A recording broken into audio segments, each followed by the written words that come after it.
Salut à tous, c'est Frédéric Delavier. Ce soir, je voulais vous faire une petite vidéo scientifique pour vous parler de la façon dont les femmes ont colonisé le monde, ou en tout cas colonisé génétiquement le monde. Et vous allez voir que c'est assez passionnant de comprendre comment les migrations humaines, ou plutôt les migrations de gènes humains, se sont faites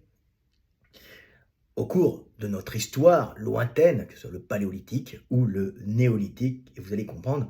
la place prépondérante des femmes dans la diffusion génétique. Pour ça, j'ai écrit un petit texte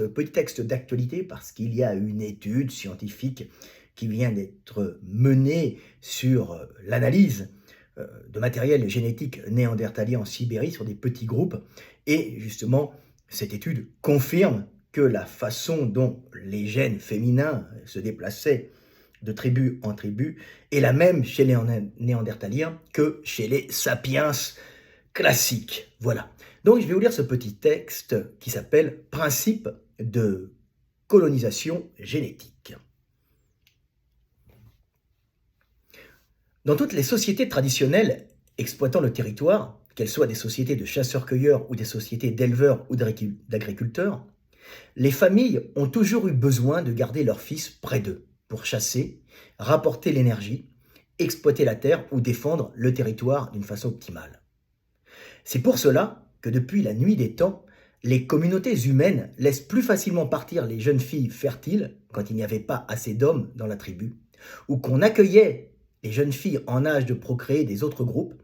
afin qu'elles s'unissent aux jeunes garçons sans compagne, ce qui du même coup empêchait dans les tribus les tensions entre ces jeunes hommes célibataires pour avoir les femmes, tensions qui auraient pu entraîner la désunion du groupe, compromettant par là la survie des individus qui le composent. Ce système ancestral généralisé visant à une meilleure exploitation du territoire a une meilleure cohésion des groupes entraîna par réaction un phénomène de déplacement génétique très particulier. C'est ainsi que majoritairement, ce sont les gènes des mères qui se déplaçaient de communauté en communauté, ou des femmes, et se répandaient ainsi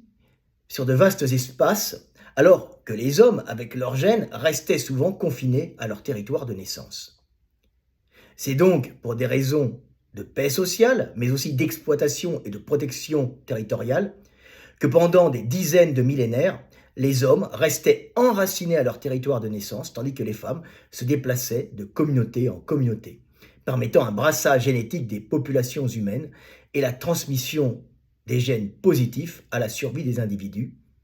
et accélérant l'adaptation des communautés à leur milieu. Voilà, pour vous montrer que c'est le déplacement des femmes qui est le premier vecteur de transmission génétique dans notre humanité. Alors, ce qui est marrant, c'est que chez les chasseurs-cueilleurs, globalement, ça se passe comme ça, mais il y a quand même quelques exceptions, particulièrement chez les pygmées, où on retrouve chez les pygmées, qui vivent un peu entre eux, une endogamie pygmée dans ces forêts camerounaises, je crois, et on retrouve chez ces pygmées des gènes venus des hommes, des tribus qui ne sont pas pygmées et qui vivent autour des forêts où il y a des pygmées. Et la grande question était comment ça se fait que c'est la seule communauté à avoir un espèce de système inverse où on va retrouver des gènes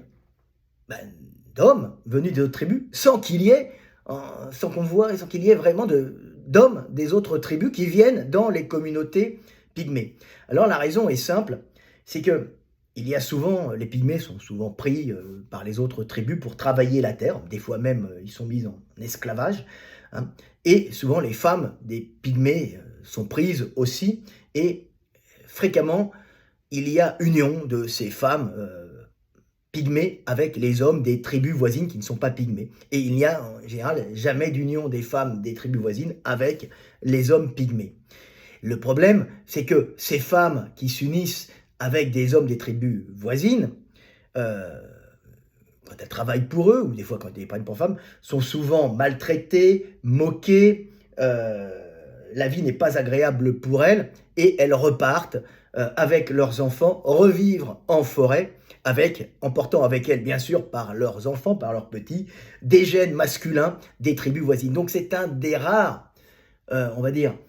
contre-exemples qu'on pourrait donner à ça, mais globalement, on sait que l'humanité s'est déplacée génétiquement par les femmes. Et ça va jusque dans la façon dont les femmes se comportent, puisque comme c'était les femmes qui quittaient leur famille et leur groupe, elles étaient obligées d'intégrer le groupe du mari, et ça depuis des millénaires, depuis l'époque, depuis le paléolithique et même le néolithique, globalement, puisque c'est les hommes qui défendent et protègent le territoire, ils sont enracinés, et les femmes passaient de leur famille à celle du mari, devant toujours réapprendre les codes comportementaux, les coutumes, les habitudes et le langage. On sait aussi que, par exemple, en étudiant les langues, particulièrement l'indo-européen, les mots techniques, ce sont souvent les hommes qui les transmettent, et on s'est aperçu que les mots familiers, maman, les mots touchant aux relations affectives, aux relations du foyer interne, ce sont des mots qui ont été transmis par les mamans. Il y a une espèce de substrat commun qui vient d'un proto-langage européen, en tout cas on le voit en Europe, ça va même un peu plus loin même, et c'est très intéressant de comprendre que c'est les femmes qui bougent le plus dans cette humanité. À la base, bien sûr, il y a aussi des migrations de groupes entiers, mais à la base, ça s'est fait comme ça, et en tout cas à l'époque des premiers agriculteurs et des chasseurs-cueilleurs. Donc c'est très intéressant de comprendre que les femmes sont obligées de tout réapprendre, et ça amène quelque chose de formidable. C'est que ça sélectionne chez les femmes des comportements très particuliers, c'est-à-dire les femmes qui ont la capacité à plus se mouler dans le nouveau groupe, donc elles perdent un peu, elles deviennent très conformistes, progressivement, l'évolution fait que ce sont les femmes les plus conformistes, celles qui se moulaient le plus dans les sociétés, qui adoptaient le langage. C'est aussi, souvent les femmes ont des facilités pour le langage, c'est prouvé, il y a des études là-dessus, parce que maintenant on veut tout le temps des études, il y a des études là-dessus, on sait que les femmes ont une capacité souvent à apprendre plus facilement les langues, et il y a cette capacité aussi à se mouler dans la société dans laquelle elles vivent et d'adopter les us et coutumes. Si les femmes sont à la mode, c'est qu'elles ont cette impersonnalité féminine qui leur est propre et qui n'est pas un défaut, qui vient en vérité de nos lointains ancêtres, et c'est un plus évolutif qui leur permet de survivre dans les nouveaux groupes qu'elles intègrent, le groupe du mari, le groupe de l'homme avec qui elles vont s'accoupler pour faire des petits, et donc elles ont cette impersonnalité qui font qu'elles, comme un caméléon, se transforment très rapidement en individus du groupe dans lequel qu'elles vont intégrer. Et c'est pour ça qu'elles sont à la mode d'ailleurs, c'est pour ça qu'elles veulent ressembler toujours à ce qui est à la mode. Les marchands le savent, ils leur vendent des chaussures, des habits, du rouge à lèvres, du maquillage, tout un tas de choses. Ils le savent, inconsciemment bien sûr, je ne sais pas s'ils arrivent à l'intellectualiser vraiment, mais ils le ressentent et font en sorte de vendre aux femmes des produits, de changer la mode en permanence, parce que ce besoin de se conformer au groupe, être à la mode, c'est être comme les autres en vérité, est typiquement féminin. L'homme, tu lui vendras de la performance, la montre la meilleure ou la plus technique, la chaussure la plus performante, la voiture qui va le plus vite, mais tu ne vas pas lui dire c'est la voiture de tout le monde, elle est à la mode. Un homme ne cherche pas la mode, un homme cherche à s'imposer parmi les hommes pour avoir les femmes et se reproduire. Il est beaucoup plus rigide en cela, puisque c'est à la base le défenseur du territoire et celui qui va accueillir les femmes sur son territoire. Donc on se bat pour le territoire et les femmes, c'est toujours comme ça, et on accueille les femmes qui viennent d'ailleurs. Et on voit que dans les sociétés humaines, c'est les femmes qui passent d'un groupe à l'autre. C'est un avantage énorme, comme je vous l'ai dit, puisque ça va calmer les hommes sans femmes, permettant la survie du groupe, puisqu'il n'y aura pas de tension interne. Donc c'est tout le temps